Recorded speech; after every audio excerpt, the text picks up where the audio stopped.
and we are about to die. I'm very scared. I'm actually quite nervous for this. Yeah. Aqua-Terra Wilderness Area has the steepest trails I have ever ridden. No doubt about it.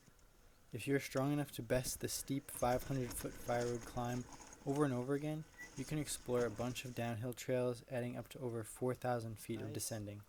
There's not a single trail on the south side of the park that I have cleaned. The trails there are not beginner friendly at all. The north side offers some more XC oriented riding, but that's not featured in this video.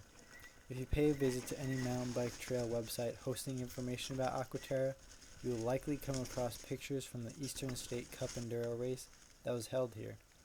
The race photos will do more justice to the technicality and kind of craziness of the terrain than my GoPro will.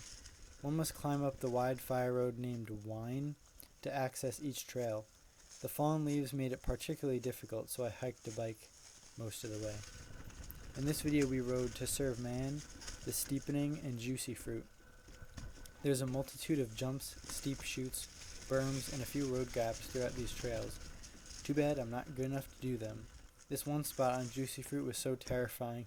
It was a rocky approach into a steep right-hand chute. The problem was the fact that there was a tree stump in the middle of the ideal line, so you would have to risk hitting your bars against the massive rock to your left in order to find the smooth line, and I wasn't having it. Now I know some of you may want to comment on the fact that I'm holding onto my brakes basically this entire video, and doing so really inhibits my control over the train, but this ride was right before Thanksgiving break, and I wanted to be able to come home to my family without a medical bill.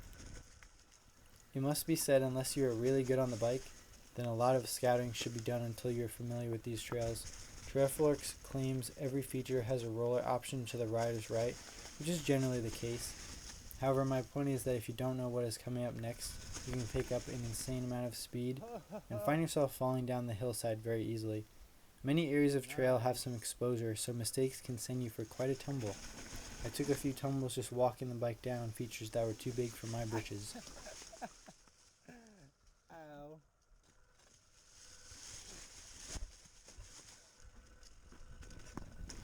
For some reason, quite a few of the trails spit you out into a rather flat and marshy area, or they land back at the bottom of the hike-a-bike hill of a climb. At this point, we decided to call it a day and began to dread the 8.5-mile road ride back to campus.